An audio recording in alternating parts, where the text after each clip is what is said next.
Ah, ben, dis donc, qu'est-ce qui t'arrive? T'as gagné le tiercé, toi? Hein? Mon petit Jésus... pardon. Pardon, Non. non, excuse-moi. Non, je t'en prie, je t'en prie. Mon vieux Jésus. Tu devrais savoir que les seules joies qui me restent sur cette vallée de larmes ne sont que des joies d'origine professionnelle. Monsieur. Oui, alors, dis-moi, c'est quoi ta joie d'aujourd'hui? Tu montes en grade dans la maison? Ah, ça t'embêterait, hein, que je devienne ton chef. Eh bien, tu vois, embêter, le mot est faible. Ça serait l'injustice du siècle, la honte, le déshonneur. Oui, et j'en passe. Eh ben, rassure-toi. Ce n'est pas encore aujourd'hui qu'on reconnaîtra mes mérites. Non, mais c'est mieux que ça, mon petit père. Nous partons... En mission. Ouais. Loin. Non. Non, ne dis rien, laisse-moi deviner. Hong Kong, Macao, Singapour. Non. Non, bon. Buenos Aires, Lima, Rio de Janeiro. Non. Bon, Non. Caracas. Non, bon, alors plus près. Bon, Moscou. Niet. Berlin. Johannesburg. Plus près encore, plus près. L'Irlande, c'est ça, l'Irlande et ses brouillards. Ça y est, la grippe. Les brumes de Bruges, non? Le sud tumultueux et bouillant d'Espagne. Écoute, Jésus, autant te le dire tout de suite. On va en Corse. Berck. Tu connais la Corse? Non. Eh ben, si tu connaissais, tu ferais pas cette grimace. Ah, tu connais, toi? J'y ai passé des vacances. Ah, parce que toi, t'as des vacances. À dire vrai, j'y ai passé 3 jours, dans le temps. Oui, alors que j'étais encore étudiant et... Ah, oui, je vois ça. Oui, le tourisme à l'américaine, les musées de Florence en un quart d'heure, tout Rome en 10 minutes, le quart pour Capri par à -5, pressant, mesdames et messieurs, s'il vous plaît. Oui. Bon, alors, qu'est-ce qu'on va faire en Corse, dis-moi ça. Écoute, tu connais le trésor de Rommel? Ah, t'en connaître, c'est beaucoup dire. Enfin, comme tout le monde, j'en ai entendu parler, oui. Et le trésor de Von Fluck, tu connais? Von Fluck? Alors là, cette fois-ci, j'en ai même jamais entendu parler. C'est aussi une légende, ça? Je ne sais pas si c'est comme tu dis une légende ou un mythe, ou alors une chose réelle. Mais le vieux, lui, il y tient. T'as vu le patron? Je sors de son bureau. Il m'en a parlé pendant 1 heure. Raconte. Von Fluck était, sous le Troisième Reich, l'adjoint de l'amiral Canaris, le chef du renseignement nazi. Quand Canaris a été débarqué, que Kaltenbrunner a pris sa place, Von Fluck, comme tous les amis de Canaris, a écrasé le coup. Il a demandé à être versé dans l'armée régulière, plus exactement son arme d'origine, la marine. Mais entre-temps, il n'avait pas perdu son temps, Von Fluck. Comment ça? Il avait amassé un énorme trésor de guerre, de l'or, des pierres précieuses volées un peu partout en France. En 1944, Von Fluck, stationné en Corse, a immergé son trésor au large de Bonifacio, le port le plus au sud de l'île. Ah, oui. Et alors, on va apprendre à nager. C'est ça? Non, écoute. Von Fluck n'était pas seul quand il a procédé à cette immersion. Son trésor était enfermé dans 3 gros coffres parfaitement étanches. Alors, il a acheté les 3 coffres par-dessus bord d'une petite vedette de la Kriegsmarine, et 4 hommes étaient à bord avec lui. Oui. Alors, ça fait 5 hommes au courant, y compris Von Fluck lui-même. Seulement voilà, à la fin de la guerre, on ne comptait plus qu'un seul survivant, un quartier-maître nommé Hans Wiener. Oui, qui bien entendu, après la guerre, a entrepris des fouilles pour retrouver le trésor. Pas du tout. Ah bon? Hans Wiener a été un de ceux qui ont été, gravement traumatisés par la guerre. Mais il est devenu fou? Pas vraiment, non. Disons, dans un perpétuel état d'hébétitude. Fait prisonnier par les Alliés, il a regagné ensuite sa ville natale une fois redevenu civil, Hambourg. Il vivait en célibataire dans un bouge du port, prostré, replié sur lui-même. Vivait? Oui. Il est mort, lui aussi? Oui, la semaine dernière. Et le hasard a voulu que le correspondant de notre service à Hambourg le rencontre peu de temps avant sa mort. C'est de notre correspondant que nous tenons cette histoire. Avec un détail supplémentaire. Von Fluck n'avait pas immergé que de l'or et des pierres précieuses, mais aussi des plaques de la Banque de France. Et en plus, dans un de ses coffres, il avait placé la liste jaune, l'unique exemplaire de la liste jaune. Oui, qu'est-ce que c'est que cette liste jaune? Von Fluck, je te l'ai déjà dit, était pendant la guerre à l'Abwehr un des adjoints de Canaris. À ce titre, il était le responsable du renseignement nazi en Méditerranée. Ce qui couvre pas mal de pays, non? Enfin, Égypte, Turquie, etc. Donc, il était responsable de ce que les Allemands eux-mêmes appelaient le réseau jaune. La liste jaune, c'est la liste des agents clandestins de von Fluke. Et comment elle se présente, cette liste? Oh, le plus simplement du monde.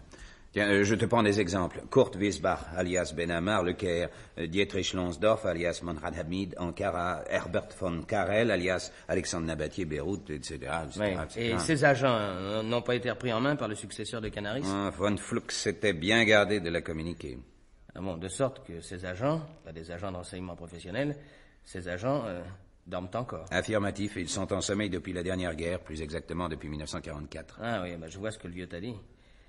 Ils peuvent encore servir, non? Bon, servir ou pas, ça dépend de ce qu'on décide.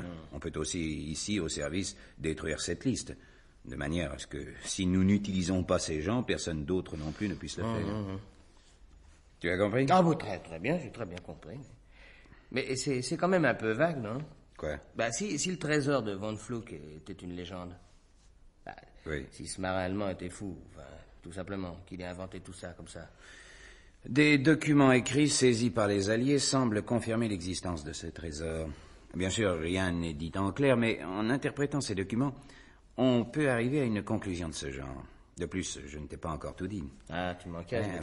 Figure-toi que depuis quelques jours, il semble que la navigation de plaisance soit en recrudescence au large de Bonifacio.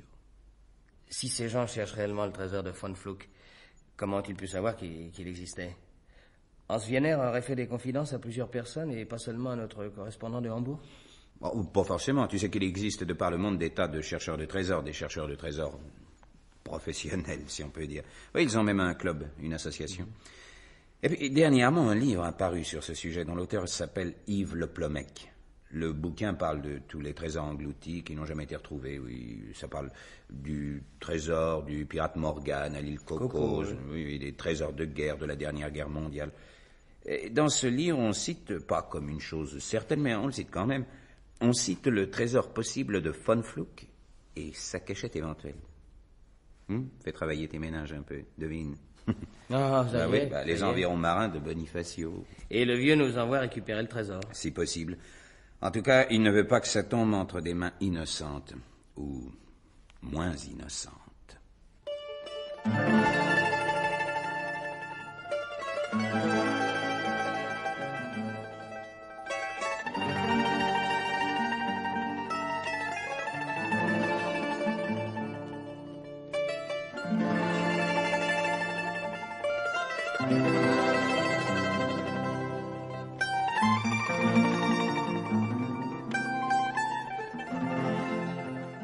Alors, Jésus, la Corse, c'est toujours Burke.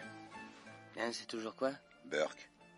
Burke? Bah oui, quand je t'ai annoncé que nous allions partir en Corse, j'ai fait « Oh, Burke ». Oh, Burke, j'ai jamais fait au Burke. Mais si. Ah non, qu'est-ce que tu racontes? J'ai jamais fait au Burke. Au contraire. Ah non, au contraire, moi je trouve que c'est très, très, très joli, la Corse. Non, il est de mauvaise foi, ce type, c'est d'effroyable. Moi? Non, remarque que ça n'est pas la pleine saison touristique. Ah, forcément, au mois d'avril, c'est pas la pleine saison touristique, ça. Oui, c'est vrai. Alors, qu'est-ce qu'on fait? Bah, il n'y a pas 36 solutions. Je ne vois qu'un seul bar, hôtel, restaurant qui soit ouvert, étant donné la saison. Alors, mon vieux, c'est là qu'on va s'installer. Eh ben, allons-y.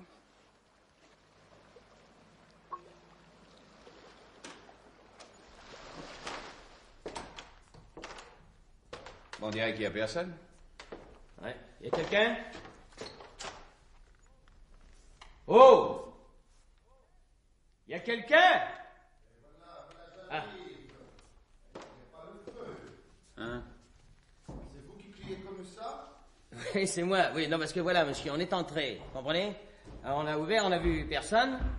Alors, je me suis permis de demander s'il y avait quelqu'un. Alors, j'ai fait, il y a quelqu'un, voilà. Et alors? Vous n'avez pas 5 minutes, non? Oh, que j'ai mal dans les reins, moi. Je vais m'asseoir un peu. Tiens, donne une chaise au monsieur. Ah, merci, merci. Alors, c'était quel sujet? Eh bien voilà, nous aimerions loger chez vous, monsieur. Oui, mais avant, moi, j'aimerais bien une petite bière. Parce que j'ai très soif. Ouais, ça, c'est une bonne idée. Moi aussi, patron, une petite bière. Alors, 2 bières. Vous passez derrière le comptoir et vous vous servez. Pardon? Non, je parle le français. J'ai dit, vous passez derrière le comptoir. Je passe derrière le Oui, comptoir. les verres sont sur les étagères. Ah, oui. Et la bière, elle est dans le frigidaire. Ah bon, voilà, oui.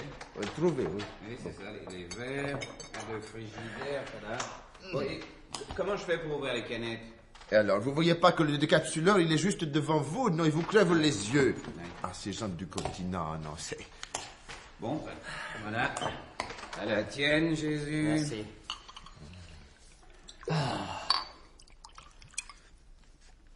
Ouais. C'est agréable. Ben, vous savez, à Paris, hein, quand un client passe derrière le comptoir, eh ben, il est à l'amende d'une tournée générale. J'ai pas dit que c'était exclu. Ah bon. Alors, qu'est-ce que ce sera pour monsieur? Une bière comme vous. Hein. Ah, une bière. Et vous en prenez une du fond, hein, elles sont plus fraîches. Ah, bien. Je vous l'apporte sur un plateau? Ah non, pas la peine, apportez-moi comme ça. Ici, hein, c'est à la bonne franquette. Oui. Non, dites, c'est pas tout ça, mais on aimerait aussi dormir chez vous. Oui. À la vôtre, hein. Oui, à la vôtre. Je dis qu'on aimerait aussi dormir. Oui, une chambre. C'est ça. Oui. Ben, ça tombe bien, j'en ai une au premier sur la mer. Ouais, mais c'est-à-dire, nous aimerions une chambre chacun. C'est pas possible. Pourquoi? Vous êtes complet? Ah non, non, c'est pas ça, mais presque toutes mes chambres, elles sont en réfection. Il me reste que celle-là. Ah oui, enfin, Oui, mais- c'est- Oui, mon camarade veut dire que nous ne sommes pas mariés. Voilà. Voilà. Ouais. Non, c'est une chambre à 2 lits très confortable. Ah, bon, alors évidemment, oui. Ça change tout, alors oui. Oui.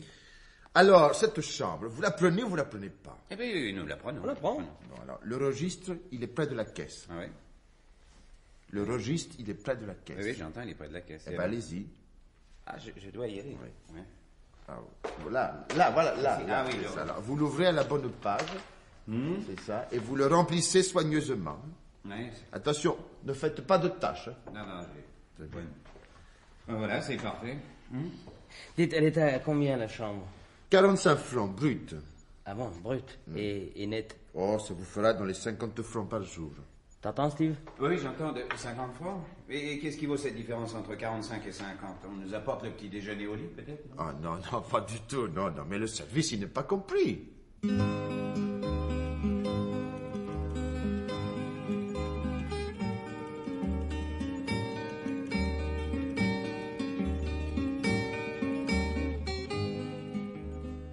Bon, et tu préfères celui de gauche ou celui de droite? Celui de gauche. Ah, oh, ben non, moi, tu sais. Bon, on va voir comment il est. Bon, eh ben, ça sera celui-là, le tien. Pourquoi? C'est plus mauvais, non? Ah, je sais pas, j'ai pas vu l'autre. Mais je comprends que les autres chambres soient en réfection, hein. Attends, je vais ouvrir la fenêtre.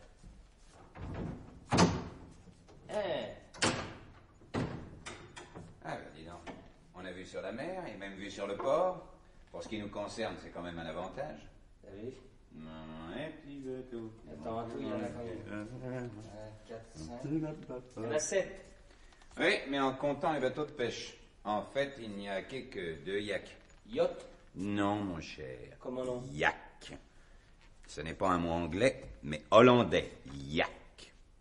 Yak. Yak. Yak. Bon, Ouais. ben d'accord, si tu veux. Bon, alors, bref, 2 concurrents, 2 chasseurs de trésors. 2 au moins.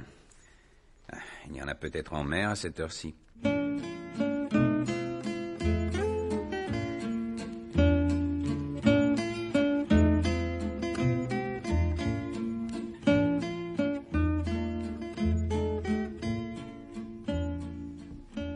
Alors, qu'est-ce que je vous sers, messieurs? Non, c'est pas vrai. Vous êtes debout? J'étais fatigué d'être assis, alors je viens m'appuyer au comptoir. Eh ben, une bière comme tout à l'heure. Moi aussi, Allez, bien. 3 bières, j'en prends une avec vous. Hein. Dis donc, on a un joli temps pour la saison, hein. Ah oui, cette année, la saison sera belle. Déjà des touristes? La première vague. Et il y a même des jolis bateaux, hein. Ah, à Bonifacio, il y a toujours des plaisanciers. Et il y en a beaucoup? Oh, au mois de juillet, au mois d'août, le port, il n'est pas assez grand. Ah non, je veux dire, en ce moment, il y en a beaucoup. Ah ben, en ce moment, il y en a 3. Hein? Je n'en vois que 2. Ah, tiens, oui, le Canaveral 2, il est sorti ce matin, oui. Mais il y a que le Zoom et le Saint-François Joël. Ah, Dites-moi, vous connaissez des propriétaires? Et comment que je les connais? Bien sûr, ils dorment sur leur bateau, mais ils viennent souvent manger ici. C'est marrant comme nom, ça, le Zoom. Ça, c'est hollandais, c'est hollandais. Hollandais? Oui. Ah bon? C'est monsieur et madame Van Roos, un couple très charmant, très comme il faut, très bien. Et par contre, le Saint-François-Joël, c'est breton, non? Ah, ça c'est un solitaire, celui-là, monsieur Le Plomet qui s'appelle. Ce serait plutôt le genre morose, comme on dit. Ah oui. Et le troisième bateau? Le Canaveral 2, eh bien, c'est l'américaine. Une jolie fille qui ressemble à une madone, mais en blond. Vous voyez ce que je veux dire? Mademoiselle Connie Smith, elle s'appelle. Pour le moment, elle doit être en mer, monsieur le commissaire. Quoi? Qu'est-ce qui vous fait penser que Ah je suis... non, j'ai l'œil. Hein? Et puis, vous savez, dans ma famille, il y a des garçons qui ont mal tourné. Alors, ils sont allés faire la police sur le continent. Ah, c'est comme dans ma famille, moi. Ouais. Oui, la moitié, c'est des médecins et l'autre moitié, c'est des malades. Ah, Bien. De la visite. oui, ça c'est monsieur et madame Van Roos qui viennent prendre l'apéritif. Oh, t'as vu, Steve? Elle est plutôt bien balancée, hein. Ouais, mais t'as vu le type? C'est durant en personne. Je voudrais pas me coltiner avec lui. Et si c'était nécessaire? Ça, je deviendrais méchant comme d'habitude. Bonjour, monsieur Van Roos. Bonjour, madame Van Roos. Alors, qu'est-ce que ce sera pour ces messieurs, dames? Une bière pour monsieur Van Roos? Une bière, monsieur Philippe. Pour moi, un petit pastis. C'est comme si c'était fait. À propos, je vous présente deux touristes comme vous. Ces messieurs sont parisiens. Bonjour, monsieur. Madame. Ah, Paris. Ne vous plaignez pas, ma chère. Le mois dernier, nous y étions encore. Et nous y avons passé 15 jours. Et tous les soirs, nous sortions. Et où êtes-vous descendu? Ah, mais nulle part. Comment ça? Oui, ou plutôt, nous ne sommes pas descendus du bateau. Et nous étions ancrés non loin du pont de Saint-Cloud. Nous ne quittons jamais notre bateau. Sauf pour manger de temps en temps et pour sortir en ville quand nous avons envie de nous distraire. Ah, ça doit être amusant, hein. Vivre comme ça tout le temps sur un bateau. C'est un mode de vie qu'on aime ou qu'on n'aime pas. Et nous aimons. Mon père était marin. Ah bon, et c'est celui de Clara aussi. Oh, mais excusez-nous, nous nous sommes mal présentés. Mon prénom est Pieter. Pieter. Hein? Ma femme, Clara. Voilà. Et moi, Jésus, voilà. Un surnom, je suppose. Ah bah écoutez, il y a des moments où je me le demande. Vraiment. C'est joli, Steve. C'est doux, c'est aérien. Oui, c'est en effet un bien joli prénom. Vous êtes venu directement à Bonifacio? Directement, certes, mais croyez-moi, ça prend du temps. Et nous avons descendu la Seine, et puis nous avons longé les côtes de l'Atlantique, Ouh là là. France et Espagne. Passé Gibraltar et parvenu en Méditerranée. Comme ça, directement, cap sur la Corse. Ma femme ne connaissait pas, j'ai tenu à lui montrer. Oui, une idée comme ça. Déçu? Oh, pas du tout, au contraire. Cependant, on commençait à s'ennuyer un peu. Dieu merci, vous êtes venus. Oh, tenez, ce soir, sur le Zoom, nous organiserons une petite soirée. Nous danserons. Oh, non, vous savez, moi, la danse... Nous danserons, n'est-ce pas, Steve? J'adore danser, Clara. Et avant? Mais avant quoi? Non, je veux dire, avant de mouiller à Paris, voyez-vous. Ah, à Hambourg.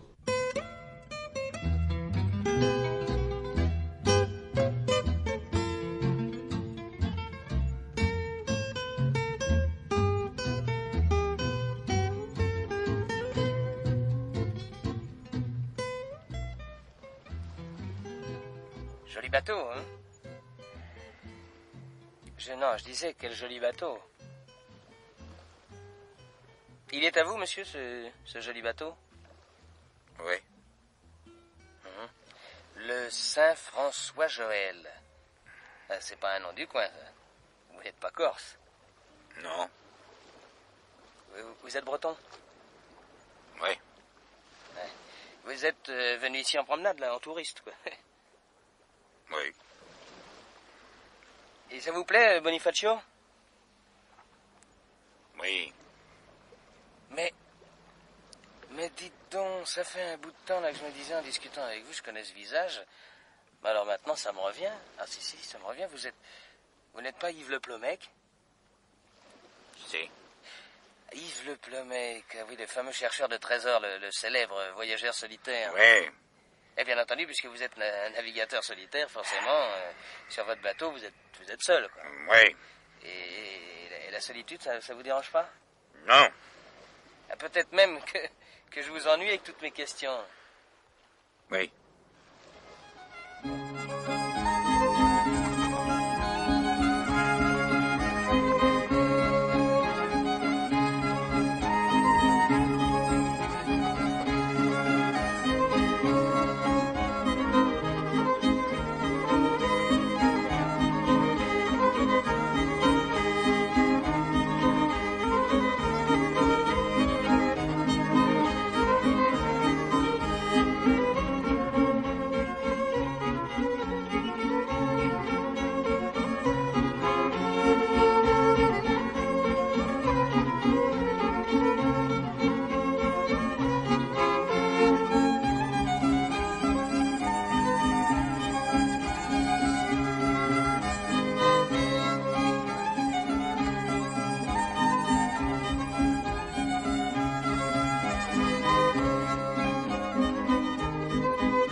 Bonjour, ici Steve Lafitte. Bien, je vais brièvement résumer la première partie de cette histoire d'espionnage que nous sommes en train de revivre pour vous. Le vieux, le patron du contre-espionnage français, oui, c'est ainsi qu'on le surnomme. Le vieux nous avait envoyé en mission, Jésus et moi. Oh, pas bien loin. Tout simplement en mission en Corse. Ce ne furent pas des vacances, je vous prie de le croire. Pourquoi la Corse, ou plus exactement le charmant petit port de Bonifacio situé à l'extrême sud de cette île qu'on a raison de nommer l'île de Beauté? Eh bien parce que selon des informations et même certains documents saisis lors de la débâcle allemande en 1944, von Fluck, un des adjoints de l'amiral Canaris, aurait immergé un trésor fabuleux au large précisément de ce charmant port de pêche. Et pas seulement qu'un trésor, mais aussi, contenu dans les 3 caisses jetées à la mer, la liste des agents de son réseau d'espionnage. Car von Fluck, avant le limogeage de Canaris, était le responsable du renseignement nazi en Méditerranée. 5 hommes, y compris von Fluck lui-même, avaient assisté à la scène. Tous étaient morts maintenant, et le dernier témoin venait tout juste de mourir à Hambourg. Or, depuis quelque temps, et bien que ce ne fût pas la saison, Bonifacio semblait avoir attiré un peu trop de plaisanciers. 3 yaks, oui. Et c'est un mot hollandais. C'est sans doute peu au mois de juillet, mais c'est beaucoup trop au mois d'avril. Alors le vieux nous a déguisés, Jésus et moi, en touristes. Nous logions dans le seul hôtel-restaurant du port, ouvert pour le moment. Une chambre unique, hélas, oui, unique pour 2, mais néanmoins avec vue sur la mer. 3 yaks, donc, à Bonifacio.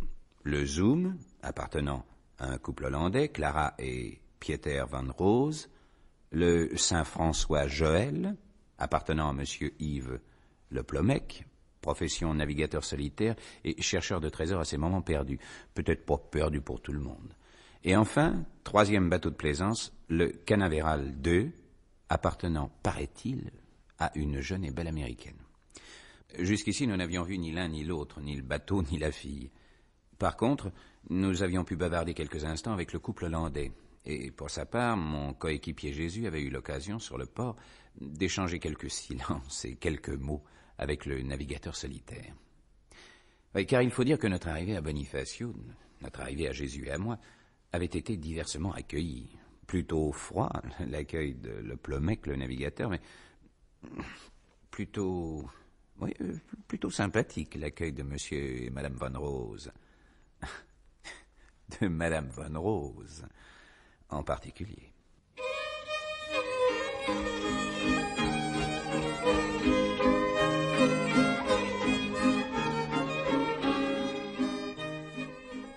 Je viens de coder un message et de l'expédier à Paris.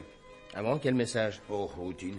J'ai envoyé au service l'identité de nos 4 lascars, Pieter et Clara Van Roos, Le Plomec et Connie Smith. Histoire de voir s'ils sont connus dans le métier. Tu vois ce que je veux dire? Ah oui, t'as bien fait. Ah, dis donc, Steve. Ouais, oui. J'ai l'impression que tu as un ticket avec Clara Van Roos.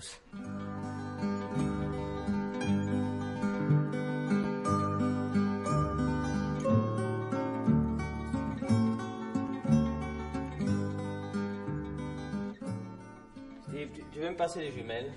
Voilà. Merci. Ouais. Et c'est bien ce que je pensais. Le 3e bateau rentre au port, tu vois. Le Canaveral? Oui. J'y vais. Et moi alors, qu'est-ce que je vais faire pendant ce temps-là? Descends prendre un verre à la terrasse. C'est sur mon compte. Ouais.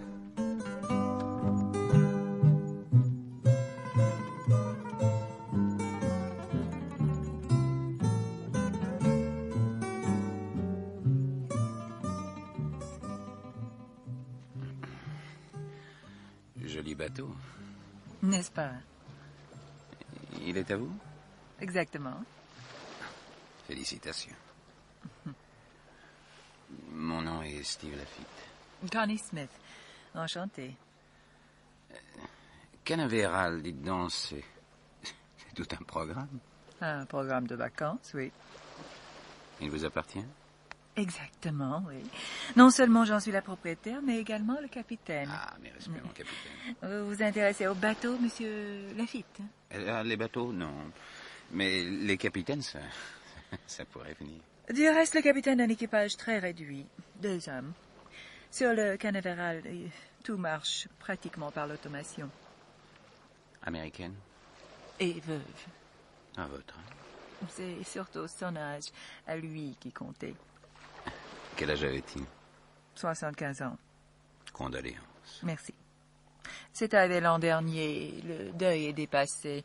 Par exemple, je ne porte plus de bikini noir. Vos vacances en Corse vous plaisent? Oui, je suis une touriste très attentive. J'adore les voyages. Dites-moi un peu, monsieur Lafitte. Oui. C'est un ami à vous, le monsieur là-bas, qui voit le verre à la terrasse du restaurant? Oui, c'est un ami. Pas mal, physiquement. Oui, c'est pas mal. Et maintenant, cher monsieur Lafitte, vous allez devoir m'excuser. La journée m'a fatiguée et je vais prendre un peu de repos sur ma couchette. Bye bye, monsieur Lafitte.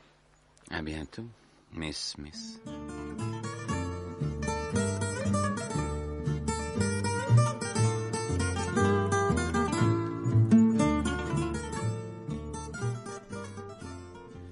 Eh bien, coriace l'américaine. J'ai même eu l'impression qu'elle se fichait de moi délibérément. T'as peut-être pas employé la bonne méthode. Jésus. Oui. J'ai l'impression que tu as un ticket avec Connie Smith.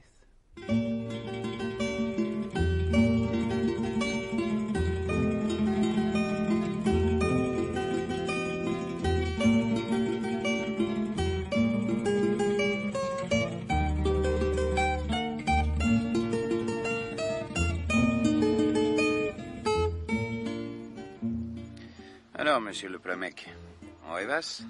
Je ne rêve pas, hein. Ah, vous réfléchissez. Non plus. Je pense, hein. Je pense que je commence à en avoir assez de vous et de votre copain aussi. Moi et mon copain? J'aime pas les flics. Les flics? Allez, bah, ça va, j'ai compris. Hein. Ouais, mais qu'est-ce que vous avez compris, monsieur le Plomec? Déjà de loin, je peux pas les piffer aussi mal, alors de près, hein. Foutez le camp, hein. Vous m'entendez? Foutez le camp.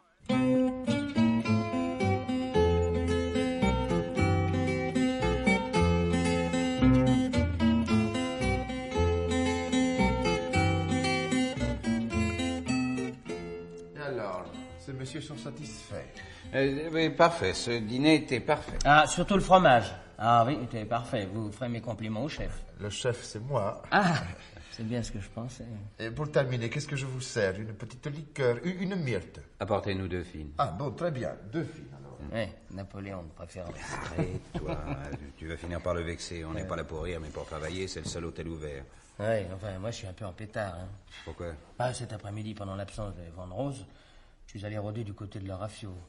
Ah bah dis donc, ils ont un équipage qui se pose un peu là. Hein. J'ai compté 7 types. Alors tu me diras, le bateau est grand, d'accord, mais enfin... Alors j'ai voulu faire la causette. Eh ben mon vieux, j'en étais pour mes frais. Il n'y en a pas un qui parle le français. Pas un. Ils baragouinent leur langue. Alors pour moi, leur langue, hein, le hollandais, c'est de l'hébreu. Pauvre vieux, j'aurais dû y aller. Je me défends très bien en flamand. Et le néerlandais, c'est le cousin germain du flamand. Cousin... Ah oui, t'as compris? Oui, dis donc. Quoi? Pour la sauterie de ce soir, qu'est-ce qu'on fait? On s'habille? Bon, on y va comme ça.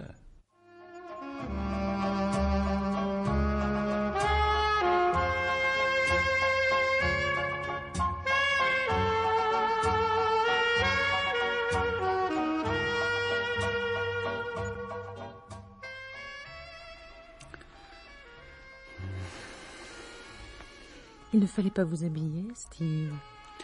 Je ne suis pas habillé. J'étais comme ça cet après-midi.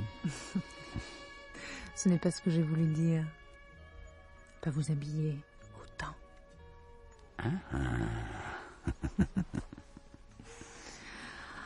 Vous dansez bien, Steve. Venez vous promener avec moi sur le pont.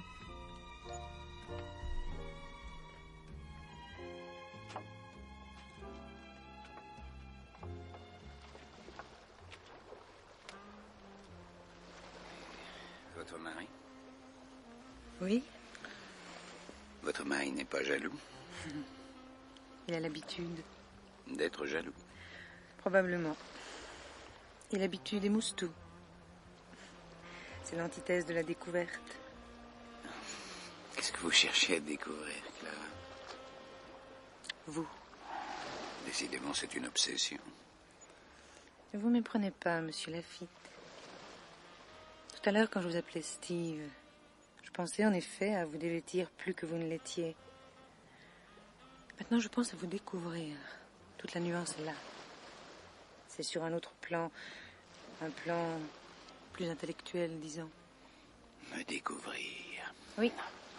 Découvrir les réactions d'un jeune policier français en présence d'une étrangère dont il apprécie la silhouette. Policier? Oui, monsieur l'inspecteur. Je suis la plus dévouée de vos suspects. Vous n'êtes pas policier. C'est un fait que j'apprécie votre silhouette, Madame Van Rose. Vous pouvez dire Clara.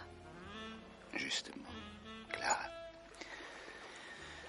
Si on revenait un peu en arrière, du temps que vous m'appeliez Steve. C'est une idée.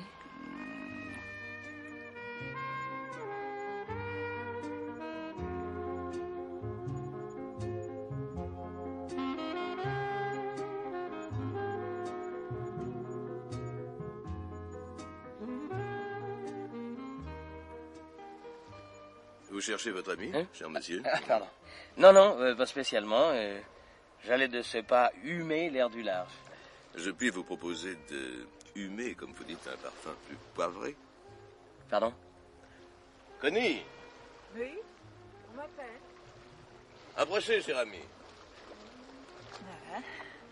Voici un touriste de plus à Bonifacio. Mon prénom est Connie. Ah, le mien, Jésus. Je me demande où est passée Clara. Vous permettez? Oui, je vous en prie. Vous êtes américaine? Oui. Et vous, français? Yes. Je vous ai remarqué cet après-midi. Vous buviez le verre à la terrasse de l'auberge. Ouais. Tandis que je répondais au bavardage insipide de votre ami, monsieur Lafitte. Insipide? Il tentait de me faire la cour. Non, j'ai horreur qu'on me fasse la cour. C'est très démodé. J'allais faire quelques pas avec moi sur le pont, Jésus. Hein, je vous suis. Oh, il fait bon. Un peu frais, mais bon, vous ne trouvez pas? Et il y a longtemps que... Vous aimez la Corse, Jésus? Ah oui, c'est très joli. Hein. Oh, moi, j'en raffole. Il y a longtemps que vous connaissez monsieur et madame Van Rose? Bon, je les connais à peine. Ils mouillent le bateau à côté du mien. Nous nous saluons quand nous nous rencontrons. Puis une fois, j'ai déjeuné avec eux à l'auberge.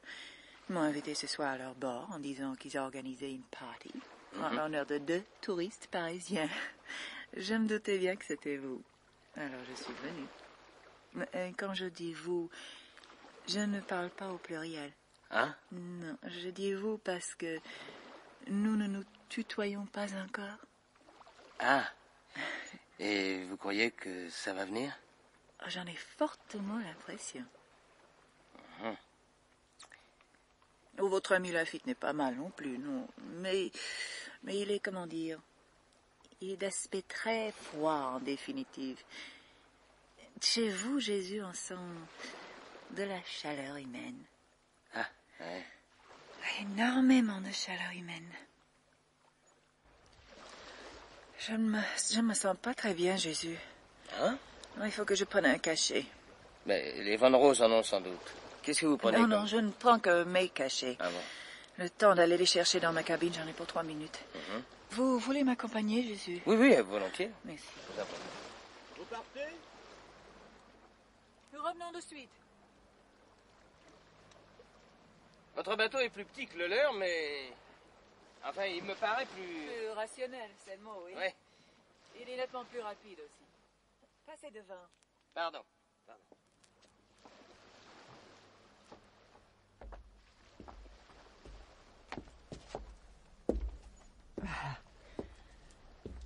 Ouvrez cette porte. Oui.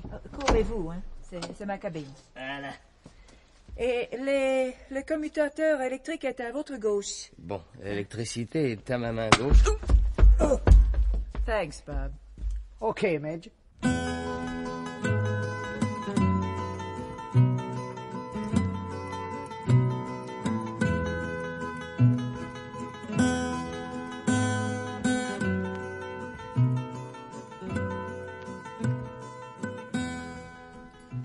Allons, Jésus. Qu'est-ce... Voilà. Mais pourquoi... Qu'est-ce qui m'est arrivé? Vous ne vous souvenez pas, Jésus? Ben non, non. Je vous ai proposé de m'accompagner jusqu'à mon bord. Vous avez ouvert la porte de ma cabine et un de mes gars vous a assommé. C'est tout simple, non? Ah oui, c'est limpide même. Ensuite, très tranquillement, je vous ai attaché les poignets et les chevilles à cette chaise. Et puis je vous ai aspergé d'eau fraîche pour vous réveiller. Normal, non? Oui, enfin, je ne vois pas ce qu'on pourrait trouver d'anormal à tout ça, en effet. Ce sont des choses qui m'arrivent personnellement tous les jours. Justement, mon cher Jésus, c'est précisément de cela que je voulais vous entretenir en tête-à-tête. Eh bien, je suis à votre entière disposition. Juste le temps de me délier les mains et les pieds, et je vous accorde cet entretien. Non, le fait d'être attaché solidement à une chaise n'a jamais empêché personne de faire marcher sa tête. Ah, oui. Oui, mais alors peut-être moins vite. Et avec cela, ça risque d'être plus rapide. Mais donc, vous n'y allez pas de main morte, hein? Vous avez de la chance que j'ai les mains prises. Ah si, c'est moi qui vous le dis. Ah, ben, vous avez raison. Vous avez raison. Votre méthode risque de faire presser le mouvement. Je vous écoute. Vous n'êtes pas des flics. J'avoue. Vous êtes français? Oui, pourquoi? Bon. Vous pourriez être allemand, par exemple. Non, nous sommes français. Et vous, toujours américaine? Toujours, pourquoi? Vous pourriez être, je ne sais pas, moi, anglaise, par exemple. Il ne faudrait pas que ça devienne une habitude. Je n'apprécie guère votre humour. Mais ce n'est pas une raison pour me donner des... Donc, vous êtes français. Qui vous a mis sur le coup? Quel coup? Ah! J'ai l'impression que des coups, on en distribue derrière cette porte. Oh, les mains. Ah! Mais... Oh, les mains, mademoiselle Smith. Ah, bravo, mon vieux. Ouh là là. Mais comment avez-vous... Je vous ai vu quitter le Zoom, et puis monter à bord du Canaveral. À partir de ce moment, le temps me semblait plutôt long, et je me suis mis à m'inquiéter pour mon vieil ami Jésus. Merci, mon vieux. Ça va pas mal, merci. Alors, je me suis permis de venir vous rejoindre. J'ai neutralisé un par un vos deux gorilles, et puis me voici. À propos, le plus grand fume trop, hein? Pas assez de souffle. Dis, j'ai l'impression que Mademoiselle Smith est une consoeur. Charmante consoeur. Oui, une consoeur made in USA. Il faut reconnaître qu'ils sortent de très beaux modèles cette année. Bon, dis donc, trêve de discussion. Si t'en profites un petit peu pour me délivrer, là. Je suis venu pour ça, mon Dieu. Bon. Bien sûr. Attends, ne bouge pas. Ah bah, je peux pas, de toute façon, alors. Allez, voilà. Ah. Merci, mon vieux. Merci. Pas de quoi. Tu me revaudras ça. Oui. Eh ben, ce fut une charmante soirée, hein. Allez, à propos, Steve, tu permets que je pose une question à Mademoiselle Smith? Elle est à toi. Bien. Tu désires peut-être que je la ligote sur une chaise? C'est pas la peine. N'approchez pas. Non, n'ayez pas peur. Mademoiselle Smith, j'ai toujours sincèrement admiré le courage, la ténacité des suffragettes américaines. Mais je pense qu'une très grande part de mérite leur est due en ce qui concerne le grave problème de l'égalité des sexes. Ça, c'est indéniable. Qui n'est du reste plus un problème, puisque désormais la femme est l'égale de l'homme. Ça n'est pas votre avis? Mais...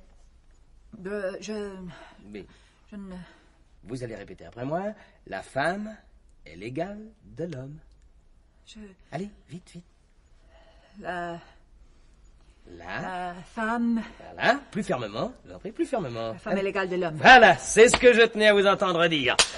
Bonsoir, Mademoiselle Smith.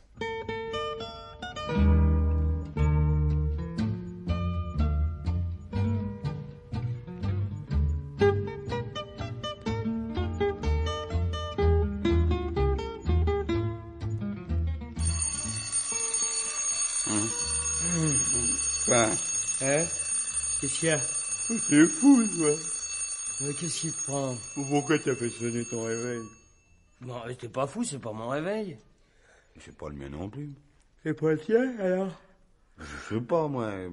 Quelqu'un a dû l'oublier ici. C'est alors moi qui dormais si bien. Je commençais seulement, en fait, à m'endormir. Parce qu'avec toi, mon vieux... Oh, écoute, Jésus, on te l'a peut-être jamais dit, mais tu ronfles. Comment, moi? Je ronfle, mais t'es pas fou, non? Ça va pas? Jésus, tu ronfles. Non, mais écoutez-moi, ce type, t'es fou, non? Je sais pertinemment que je ronfle pas, moi. Enfin, j'ai passé la moitié de la nuit à te secouer, sans résultat, d'ailleurs. Oh, qu'est-ce que tu racontes? Je dors comme un ange, moi, c'est bien ça. Il est un fait que les anges et toi, vous avez un point commun. Les ailes, mais les anges, eux, ils n'ont pas de réacteur. Oh, encore? Non, cette fois, c'est le téléphone. Attends, bouge pas. Oh, n'aie pas peur. Allô? Oui, c'est moi. Ah, bonjour, patron. Hein? Chapeau, ça a été rapide. Je vous écoute. Hein? Oui, mais oui. Non, ça ne m'étonne pas. Je vous raconterai. À part ça, ça va, patron. On va essayer d'aller vite. D'accord. D'accord. Au revoir, patron. C'était le patron. Sans blague. Et moi, je me lève. Oui, il a nos renseignements. Il n'y a pratiquement aucune chance que les Van Rose et le Plomec soient des gens du métier. Yves le Plomec est effectivement un navigateur solitaire. Les Van Rose sont des espèces de bohèmes de luxe qui vivent constamment sur leur bateau. Ouais? Oui. Quant à Miss... Oh, ne baille pas comme ça. Quant à Miss Connie Smith, notre service la suspecte d'appartenir au service américain, à la CIA. Non, on pourra même le confirmer, nous. Entrez. Bonjour, messieurs. Bien dormi? Ah oui, parfait. C'est pas pour vous déranger, mais moi, quand je perds mes affaires, ça me turlupine. Vous n'auriez pas vu mon réveil matin, des fois?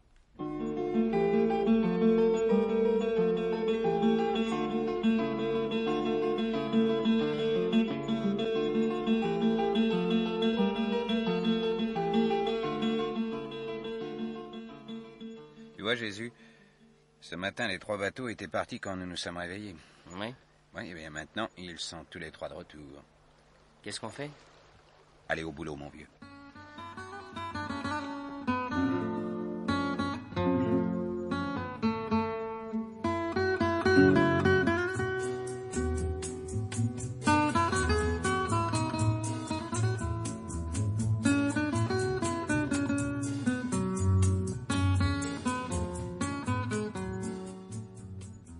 Bonjour. Bonjour, Madame Van Rose. Asseyez-vous. Oui? Pardon. Mon mari se repose. Ah, bien. Et... excusez-moi. Oui. Non, vous excusez. Bon. Oui, j'ai vraiment des excuses à vous faire. Tiens. Pardonnez-moi de vous avoir pris pour de simples policiers. Enfin, ça doit être très vexant pour des gens comme vous. Non, mais expliquez-vous. Vous avez très bien compris ce que je voulais dire. Vous avez trouvé? Oui. Nous sommes prêts à négocier. Quelles conditions? Nous gardons le trésor et vous prenez la liste.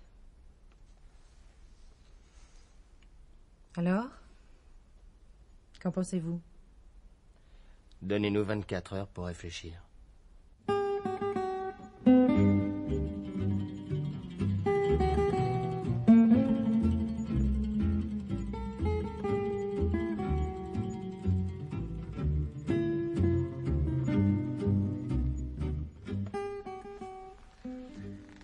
Bonjour, mademoiselle Smith. Bonjour, monsieur Lafitte. Bonne pêche? Excellente. Vraiment? Parlons-nous de la même pêche. Certainement, monsieur Lafitte. Et vous l'avez pêchée? Exactement. Ce matin même. Quelles sont vos conditions? Un partage équitable des 3 caisses, monsieur Lafitte. Je garde la liste jaune et je vous rends le trésor. Le trésor? Oui, le trésor seul. Les lingots d'or et les pierres précieuses. Ce n'est du reste que justice. Ces biens n'ont-ils pas été volés à des particuliers français? Si. Mademoiselle Smith, comment avez-vous eu, enfin vous et votre service, connaissance de l'existence de ce trésor et enfin, de ce que vous savez? Bon. Déduction, après lecture de certaines archives nazies, cher monsieur. Alors, ma suggestion, qu'en pensez-vous? Laissez-nous réfléchir jusqu'à demain.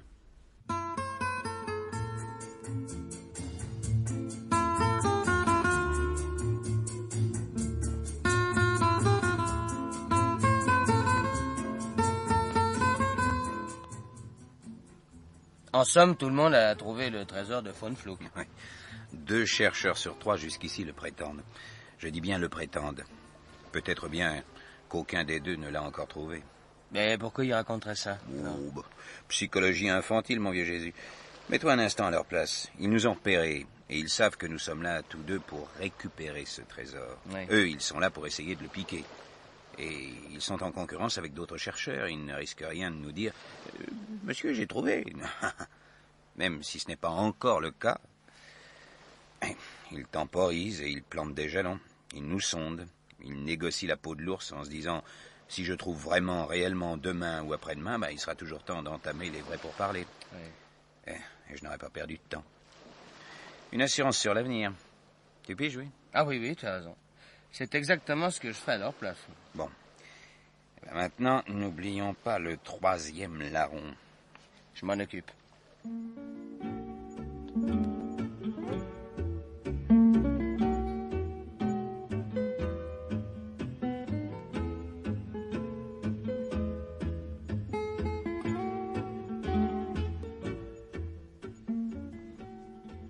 Encore vous? Oui. Marquez bien, pour une fois, vous tombez bien. Ah.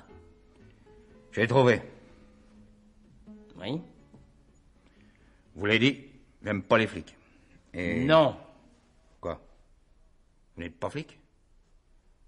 Et alors? Pour moi, les flics, ou... je sais pas, moi, les agents du trésor, c'est du pareil au même. Hein. Enfin, bref, j'ai trouvé. Et flic ou percepteur, j'ai une proposition à vous faire. Oui. Bah, ça me gêne de parler tout le temps comme ça, là. C'est une proposition drôlement honnête, hein. Même pas 50-50, hein, même pas. Bah, enfin, à la fin... Bah, parlez ou quoi, non? Allez dire oui ou non, non? Oui. Salaud. Fait exprès aussi. Voilà ma proposition, hein. On partage. Vous prenez tout ce qui est pierres précieuses pour les rendre à leurs propriétaires, et alors on partage de moitié, hein. Moitié, hein. Ça vous va? Qu'est-ce que vous pensez de ma proposition, hein? Ah, bien sûr. C'est dur de répondre comme ça, là, du tac au tac. Je vous demande pas une réponse tout de suite, hein. Vous voulez pas réfléchir jusqu'à demain, hein? Alors, c'est oui ou c'est non? Vous me dites demain, oui ou non? Oui.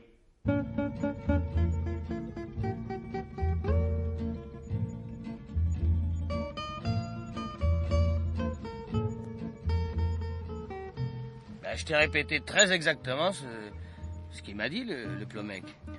Parfait. Tu trouves ça parfait, toi? Et nous disent tous qu'ils l'ont trouvé, tu dis parfait. Moi qui nous disent on l'a pas trouvé ou qui nous disent j'ai trouvé, moi je trouve qu'on est pas plus avancé qu'avant. Absolument pas. Tu veux mon avis, Steve? Moi je pense que personne n'a trouvé. Ils se vendent tous. C'est pas ta théorie, non? Détrompe-toi, Jésus. J'ai compris. Écoute-moi bien, Jésus. Je t'affirme que quelqu'un parmi ces 3 chercheurs a trouvé le trésor de Von Fluck.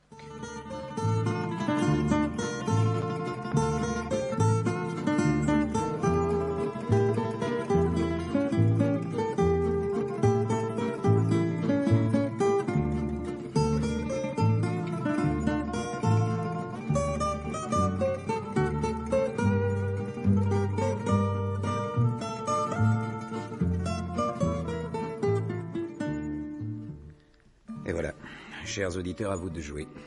Vous nous avez accompagnés, Jésus et moi, dans cette mission en Corse. Vous en avez entendu autant que nous. Comme nous, vous pouvez répondre à 2 questions.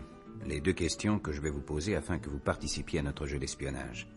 Alors écoutez bien, première question, qui a trouvé le trésor de Von Fluck?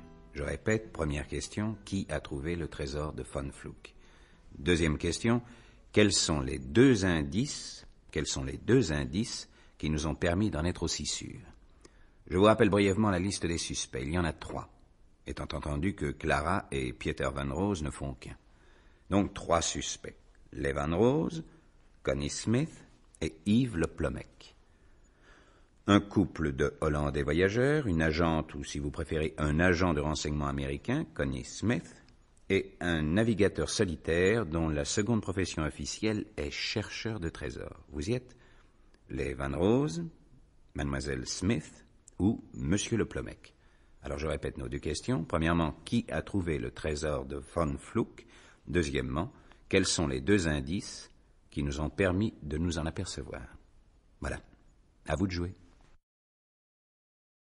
Eh bien, Steve avait raison. Oui, un de nos 3 suspects de Bonifacio avait effectivement trouvé le trésor de Von Fluck. Et c'était facile de le confondre. Très facile. Vous allez voir. Voilà les 2 réponses à nos questions. Premièrement, qui a trouvé le trésor? Réponse, c'est les Van Rose. Deuxièmement, quels sont les indices? Je vais vous expliquer. Voilà. Dès notre arrivée à Bonifacio, Steve et moi, nous avons eu une première entrevue avec chacun des 3 chercheurs de trésors. Au cours des premières entrevues avec chacun de ces messieurs-dames, une constatation s'imposait. Les Van Rose et le Plomec, gens qui avaient de commun ceci, ils n'approchaient ni de près ni de loin les milieux de l'espionnage, les Van Rose, donc, et le Plomec nous ont pris, Steve et moi, pour des policiers. Quant à Connie Smith, pas du tout. Et Connie avait une raison, elle était elle-même du métier. Oui, c'était un agent américain de renseignement expédié, elle aussi, pour tenter de récupérer non seulement le trésor, mais surtout cette fameuse liste jaune. Et elle nous a pris tout de suite pour ce que nous sommes, Steve et moi, en réalité, des agents de renseignement. Bon, alors vous y êtes là. C'est au cours des secondes entrevues que nous avons eues avec chacun des 3 suspects que les choses se sont éclairées. Une nuit et une matinée avaient passé. Le temps en somme de réellement trouver le trésor, ce qui du reste a été le cas. Après ces 3 secondes entrevues, une évidence là aussi nous a sauté aux yeux. Rappelons le contenu des coffres immergés par Von Fluck. De l'or, des pierreries, des plaques de la Banque de France et la fameuse liste jaune. Yves Le Plomec prétend avoir trouvé le trésor, mais c'est faux. Premièrement, il nous prend toujours Steve et moi pour des policiers ou alors des agents du trésor, et il ne parle que des pierres et que de l'or. Il ne parle ni des plaques, ni de la liste. Connie Smith prétend avoir trouvé. Eh bien, c'est faux aussi. Oui, évidemment, elle est au courant de l'existence de la liste jaune et elle en parle. Mais alors qu'elle assure avoir retrouvé les 3 caisses, elle oublie de citer un détail qui l'aurait forcément frappé et qu'elle ignorait. L'existence des plaques de la Banque de France. Elle n'a donc pas encore trouvé le trésor. Compris? Bien. Clara Van Rose, elle aussi, dit qu'ils, son mari et elle, qu'ils ont trouvé le trésor. C'est exact. Lors de la seconde entrevue, l'attitude de Clara change du tout au tout. Elle s'excuse de nous avoir pris, Steve et moi, pour de simples policiers, et elle nous fait comprendre qu'elle sait désormais que nous sommes des agents de renseignement. Elle parle du trésor dans son ensemble sans faire de détails. Et ce trésor, ils le veulent pour eux. Par contre, ils sont prêts à nous donner la liste jaune. Si Clara a connaissance de l'existence de cette liste alors qu'avant elle ne parlait que de trésor, c'est que elle et son mari ont effectivement trouvé les 3 caisses immergées par Von Fluck. Réponse donc à la deuxième question. Pourquoi savons-nous, que c'est Clara et Pieter Van Rose qui ont effectivement mis la main dans le trésor de Von Fluck? Pourquoi? Eh bien, premier indice, Clara ne nous prend plus pour des policiers, mais bien pour des agents secrets. Second indice, elle parle carrément de la liste. Eh ben voilà. Vous voyez, c'était pas tellement compliqué. Allez, à dimanche prochain. Ah! Oh, pardon. Faut pas m'en vouloir, non, j'ai oublié de vous raconter la fin de l'histoire. Eh bien, Steve et moi, au nom des services français, nous avons récupéré les 3 caisses et leur contenu, ou presque. La liste jaune, les lingots d'or, les pierres précieuses et les plaques de la Banque de France. Je dis bien presque tout. Oui, quand même, le vieux de notre patron s'est montré charitable. Clara et Pieter Van Rose ont reçu un petit dédommagement. Quelques lingots. Et en ce moment même, d'après les dernières informations, ils seraient en train de les perdre du côté de Monte-Carlo, je crois. Bye, à dimanche.